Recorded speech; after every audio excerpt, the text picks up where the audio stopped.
Hello and welcome to the Middle East Brokers Podcast, a podcast made by real estate agents for real estate agents, a podcast that addresses real world affairs that real estate brokers and real estate agents or real estate consultants deal with on the daily in their profession in the Gulf Cooperation Council, the GCC region, and as well as the Middle East in general.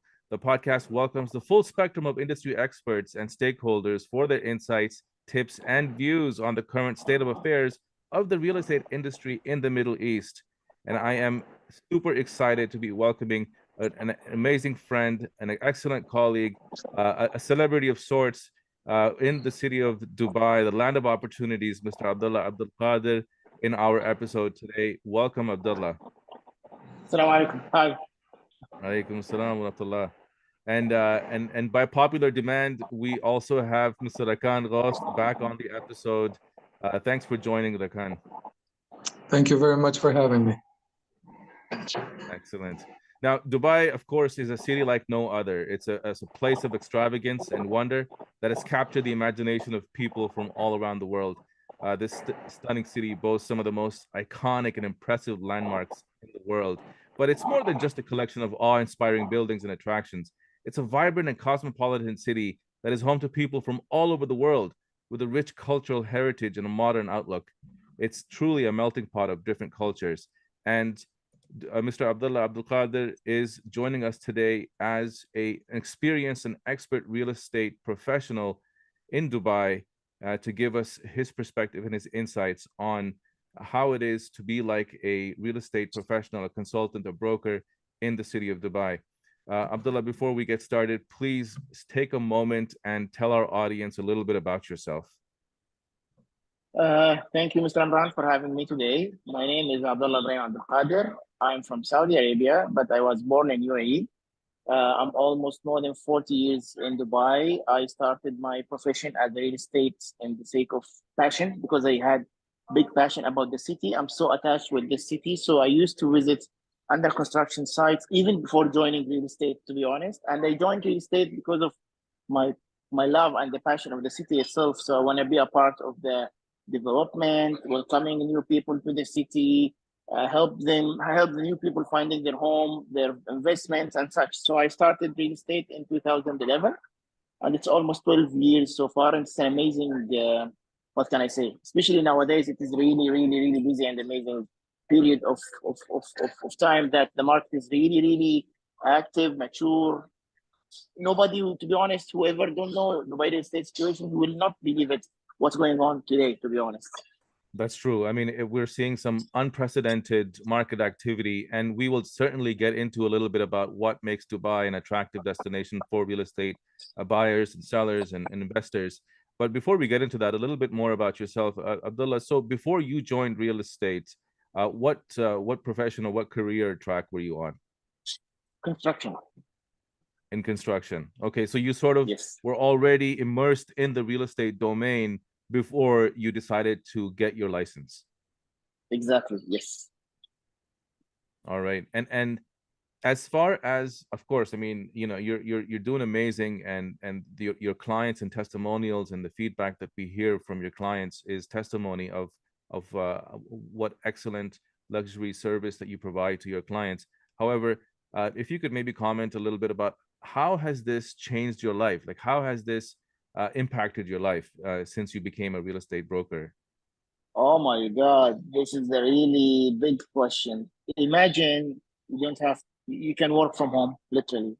Imagine you have freedom in terms of time, financially, your own decision. You want to take vacation. It's not, see, this is the result, okay? Not the beginning. So what I'm saying is the result after long years, after a lot of difficulties, after a lot of hard work, you reach this level. So today I can go anywhere, whenever I want. I don't have to ask anybody where I'm going, where I'm coming to. You have a nice lifestyle. I don't know. For me, since it's my passion, it's an every day is a weekend, to be honest, for me. That's amazing. Because, yes. That's fantastic. Now, a little bit more about the you know, you mentioned that it's it took a long time for you to get to the point of where you are today. There was a path, a journey that you took of hard work, of dedication, and of always being committed to your vision, even when it became extremely difficult. And I want to drive that point because in our previous episodes, and this is one of the messages that I really want to give out, is that being a real estate broker is really about being the true entrepreneur that you can be. It is about establishing a business. It is your own business. This is not a licensed profession. It's not a 9 to 5 job. It's not a job. This is, as a real estate broker, you are establishing your own business. You are the CEO of your own company. Would you agree with that? Totally agree. Yes, you are. It is. Yes. And, See, and please go ahead. what I want to say, it's about. See, there is no one at your back. You have your own commitment. You have your own base. You have your own tasks. You have your own schedule. You have your own, because the moment you realize, the more you do, the more you get. It will be really motivating you to do more and more and more. Absolutely. And you've done an amazing job, not just in developing your own career, but you're also supporting your colleagues in the industry. And there are many that are absolutely benefiting from working with you. I agree. I did in COVID-19 in March or April 2020. I did at the lockdown. I did the what can I say, a free course to my colleague in the market and to my investors, and they had a very big impact. Imagine I had around 2,200 attendees, and it was around 28 classes, and it was free classes, and they had big audience, good big what can I say, feedback, uh, conversations, give and take. Till today, literally till today, I'm receiving people who want to join this industry or who want to join my team. But of course, I don't have the personal capacity to accommodate all that. And being an individual is really difficult. But if you have a platform or you have a company, of course, you can accommodate these people, because these people are newcomers, not only for the career, for the country sometimes. So, Right. so being a real see, they always say I need local real estate agents. So they say local real estate agents. So you have to help them to be local first, then to help them to be an agent. That's right. There is an element of Yes. naturalizing yourself to the Dubai landscape and the Dubai market, and become the local that you can then use your platform to support the others. And so let's get into Dubai now. I mean, there's no secret here about why Dubai is on the map here in the world. It's doing things. It's really the land of opportunities. It's the hub of innovation. When we enter Dubai, you feel like you've entered the future. But in your words, what makes Dubai an attractive destination for real estate investors? See, Dubai is a whole system, is a whole experience. When you come to Dubai and if you join, for example, Emirates Airline, the Dubai experience starts from your own local airport, starting from the counter, reaching to the audience. What can I say? The sound identity, their own songs, their own colors, their own experience within the flight, the Dubai airport itself. So imagine the system starts from your own city. Then when you reach Dubai, and Emirates, for example, is one of the best airlines in the world. Dubai airport is the busiest airport in the world. When you go to Dubai, you can the cab or the taxi. You can use Tesla. You can use a fancy car, or you can use normal car. Then you will use the roads, reaching the very nice skyline. You're gonna see the Burj Khalifa, downtown, JBR, Dubai Marina. So it's a whole system. To open business is very easy. To live in is very easy. Everything is organized. We have one of the best infrastructure in the world. Very safe, very family friendly, business friendly. So why not Dubai? Actually, it's not why Dubai. It's why not Dubai. Absolutely. Why not Dubai? I mean, what is it that your heart desires that does not exist in Dubai, right? And Exactly. that is Yes. really the Exactly. differentiator. Yes. Imagine in Dubai, you can go to the highest point built by humanity. You can go to ski in the middle of the desert. You can go to a room under the water. You can go to an artificial island. You can go to I don't know, whatever is there, you name it, it's there. Right. I mean, from a tourism perspective, really, I mean, there's few places in the world that offer the breadth and variety of attractions. However, even from a day-to-day living perspective, right, like the cost of living is quite reasonable. The choice of education for children, or even if you are a student of higher education, the choice for higher education is absolutely fantastic. The roads network, the technology network, the infrastructure that's available affords some of the absolute best connectivity. And then, as you mentioned, Abdullah, the Dubai airport as a hub, strategically located, it's the busiest for a reason. It's just one flight away from most of the destinations on planet Earth, which is amazing. I'm Yes, I curious to agree. hear your thoughts. Um, how did the pandemic affect the Dubai real estate market? To be honest, of course, it's affected us, but we tried to manage as much as we could. So the government did a very nice thing that we could do property transfer from a buyer to a seller or the opposite, doing it online. So, for example, I had a personal experience in the pandemic that my seller was from Saudi and the buyer was from Lebanon, and the buyer was in town while the seller was in Saudi, and we could do the transfer online using Zoom or whatever. So the government could, what can I say, absorb the effect or the impact as much as we could, and we learned a lot as usual. Dubai, but what I like about Dubai, it's a dynamic city. It's a dynamic government. They take, when they see the action, they take the when they say what can I say? They take actions. For example, in pandemic, after pandemic, what they did with the new regulations, it's really, for example, yesterday I had a deal using crypto. Really, I had a deal using crypto. Some government, they say it's illegal. No, in Dubai you can buy a property using crypto.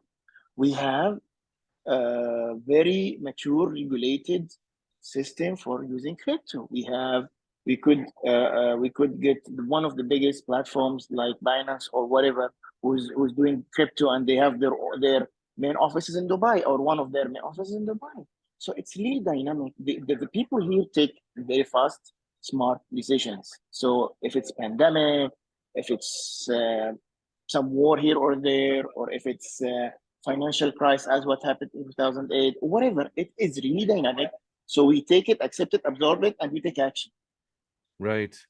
That's amazing, right? And it's a testament, because Dubai has been on a growth trajectory since, as far as really the mind can You know, remember. last April, it was the highest record in terms of transaction in the history of Dubai. That's today, in the middle of I don't know, international financial issues, and in the middle of wars here and there. But even though we are so busy doing business in terms of real estate and even in the private sector in general. I Rakan, you have had a a question. comment? Yeah. Yes. So that transaction that was settled with crypto. So the government had their own escrow account, like their own crypto account. So the money was deposited in crypto to the government. Is that what you're saying? See how it works. The seller had the digital wallet, so they accept the payment on that digital wallet and they transfer it directly in dirhams. Okay. So there's a digital wallet, there is a custodian of the cryptocurrency. Now, I mean, I want to explore this a little bit, but going back to what you had said earlier, right? Dubai is a safe city, right? Now you're telling me about a transaction, for example, you're giving us an example of people that are located in disparate locations, and they're coming together in Dubai and making a transaction. How does the government of Dubai ensure the from a money laundering perspective, of course, right? And this is a big question, and I'm not saying that there's no risk, but I know that Dubai does an excellent job in managing and mitigating that risk. So can you tell us a little bit about how you are identifying these people, how you are working with these people, and ensuring a legal transaction is happening? Perfect. First of all, we are not allowed as an agent to do a cash deals. And if it happened, any amount above 50,000 dirham, we have a specific platform. Me as an agent, I have an access on it, and I have to declare that this has happened, this is the guy, this is the seller, this is the amount, and we upload it in the system. And if any more investigation should be done, the government will contact us. Yes, Abdullah, as an agent, you declared that this incident happened, provide us such, provide us such. So we as an agent, or at least personally, I don't do cash deals just to avoid this kind of issues. But in terms of individuals, it is really, what can I say? It's really tricky. So we use manager checks between individuals. But the deal happened yesterday. It was between a developer and a buyer. So, Okay. so money laundering checking and this stuff is related to the developer, not me as an agent. But if it's between two individuals, yes, I agree. You have to upload the documents to a specific platform, as I said, and some investigation could be happen after this deal. Right, right. So there is a mechanism for the government to allow you to submit the documentation, to have those checks for investigation or for future audits or for anything like that. So it's not Yes.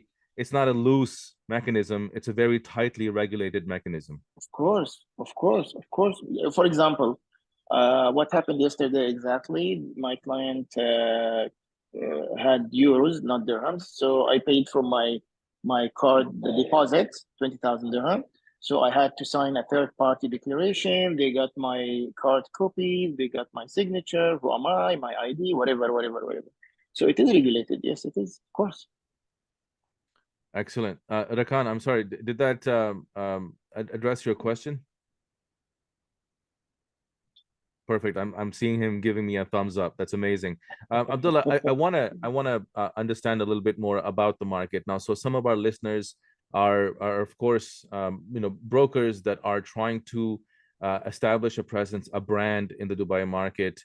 They want to grow, or they are already established but are looking to level up and take their business to new heights.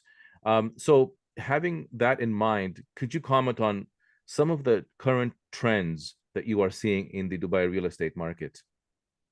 Luxury properties. Luxury properties is really busy nowadays. This is the trend actually. We are having branded properties like Armani. We are having St. Regis. We are having what else? We are having all these named Grinigono. We are having Jacob and Co. We are having Pagani. yeah, exactly. So exactly Pagani. So these the Aston Martin also, we had the project before a few months. So luxury branded properties is the trend today in Dubai.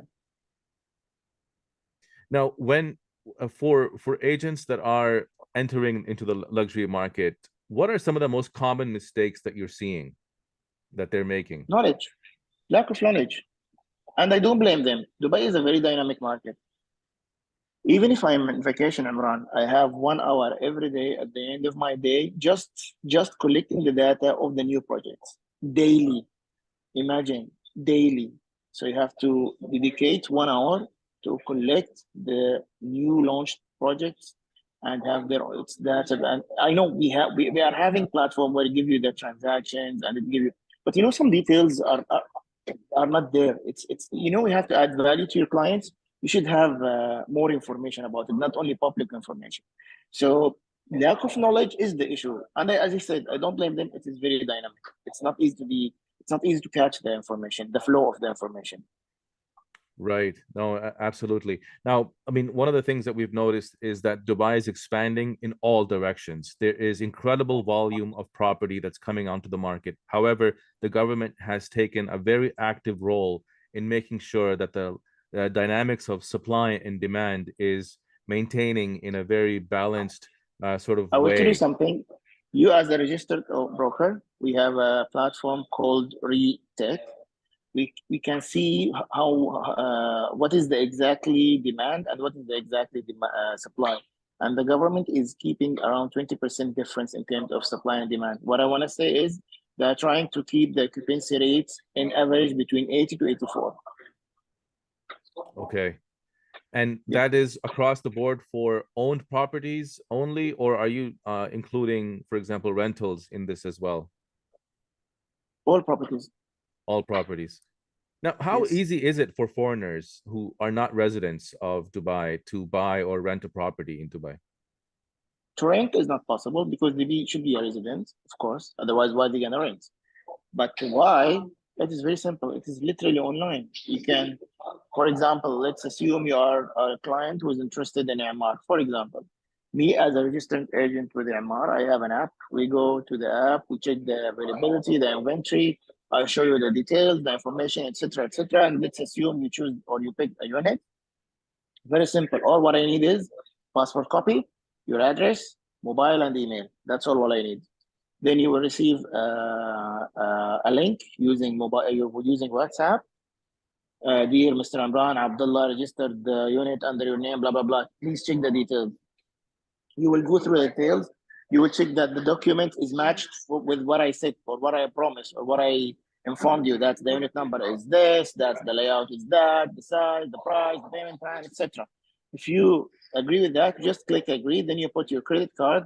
It will get $10,000. And boom, that's your unit already. You have 15 days to do the transfer for the payment to the escrow account, which is a bank account monitored and controlled by the government, not even Emaar itself or the developer. So you will be very safe. You will transfer the amount, and that's it. You will get the receipt within 3 to 4 weeks. On the address you just or I just mentioned it in the form. You will get the contract, 2 copies. You sign it, and some developers even e-signature using the phone, and that's it. Congratulations. Now, of course, the government has done the due diligence on vetting the developers, but there is always that risk, even if it's a small risk, but there is always a risk that the developer will not deliver the product as promised. How does a buyer protect him or herself against that risk in Dubai? First of all, you should check about the reputation about the developer. Do they have history or not? That's the first easy job you have to do. Due diligence, we can say. Next, the government will, as I told you, will control the funds, so they cannot play with it. At the end, in the handover time, the government do survey. Is the real unit matching with the paper unit? Everything is okay. Then they give them a permit to hand over the units. So what I want to say, even if they want to hand over the unit, we should take an approval from the government that we need to hand over the unit to Mr. Imran. And after the approval and the government will check the details and the specification, they can hand over the unit to you.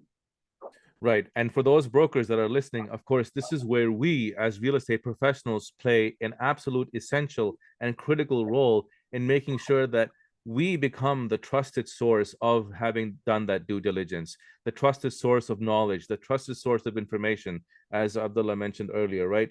The biggest mistake that brokers make is they enter into a domain not having a knowledge, not having industry insights. And this is where you can differentiate yourself by being the most knowledgeable and most trustworthy real estate professional for those potential buyers. Just shifting gears a little bit, Abdullah, from a seller's perspective, are you working with sellers, and how is it working with sellers in Dubai? Oh my God, working with seller in Dubai is really, really different story. Imagine you cannot promote a property unless you have a signed contract between you and the seller. And this contract is done electronically. So for example, you called me, Abdullah, I want to sell my property. I will tell you, Mr. Imran, please send me your title deed. Every single title deed has a reference number. We use this reference number, and every agent has a user and password to the government system, land department system.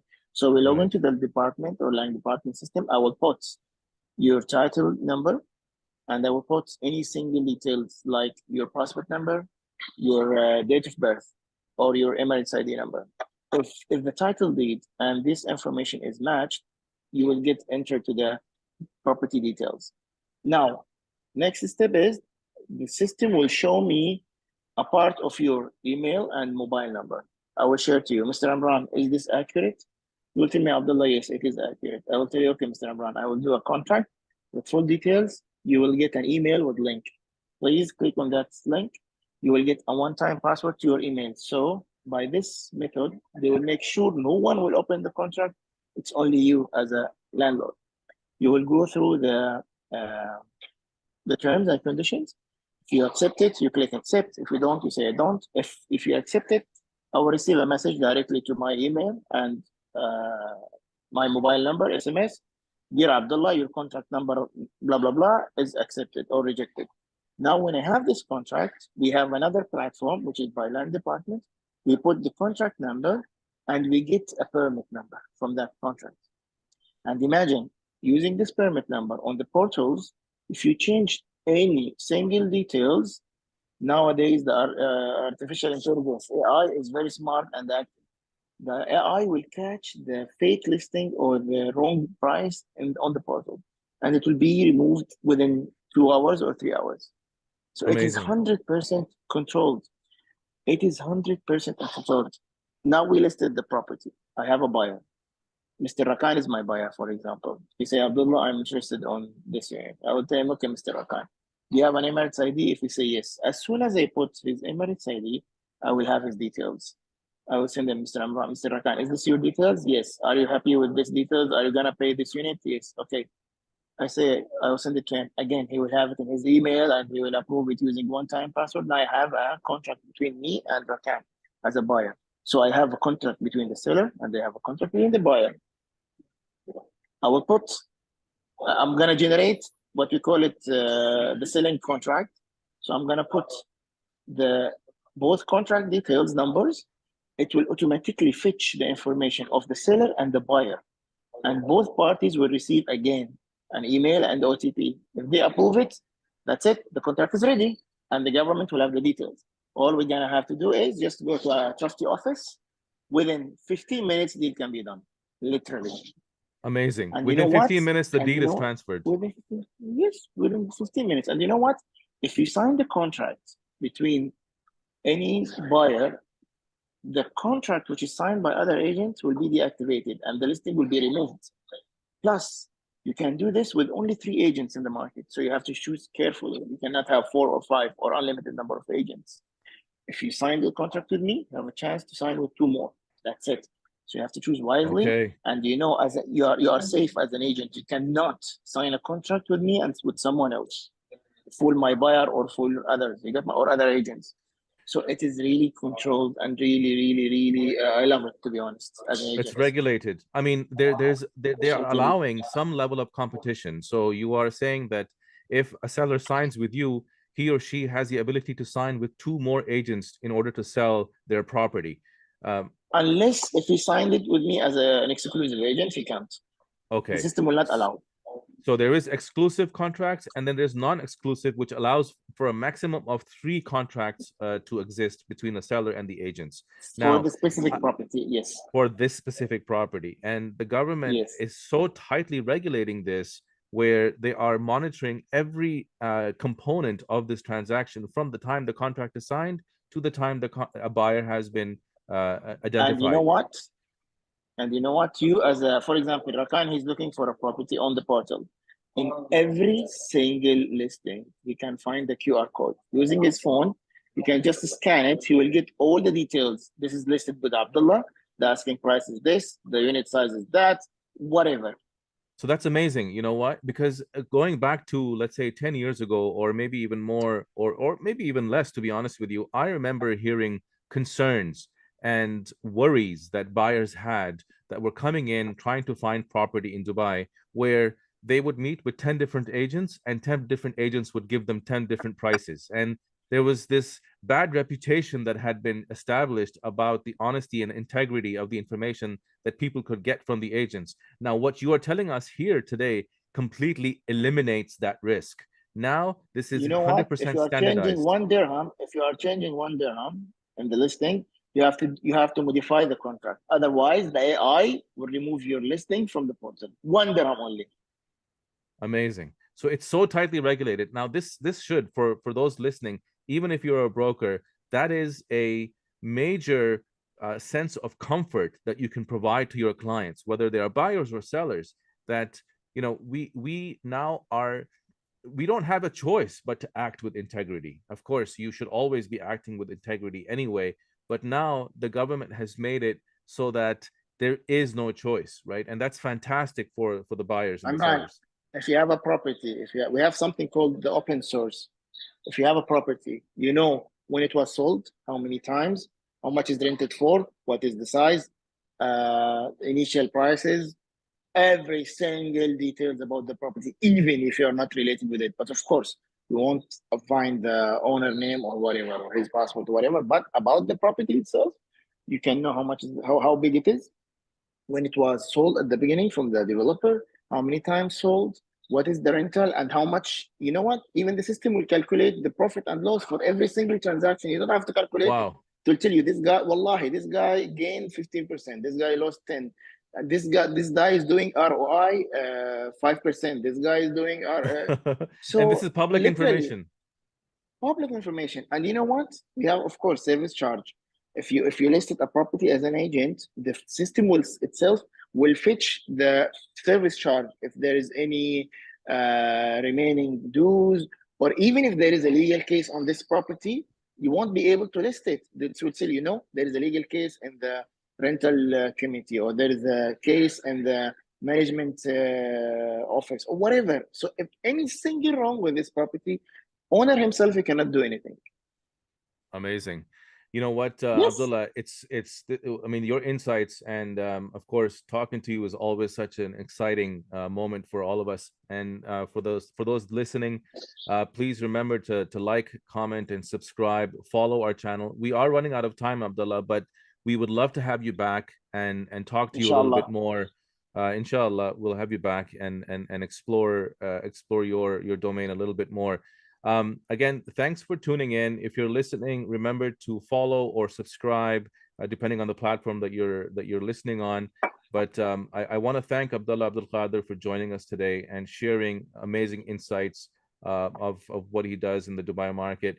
And I also want to thank Rakan Ghoth for joining us again and sort of bringing in the insights and sort of the perspective that Rakan can bring as well. So thanks again for listening. Again, this is the Middle East Brokers Podcast, a podcast made by brokers, by agents, for brokers and agents. Thanks again for listening. Until next time, take care.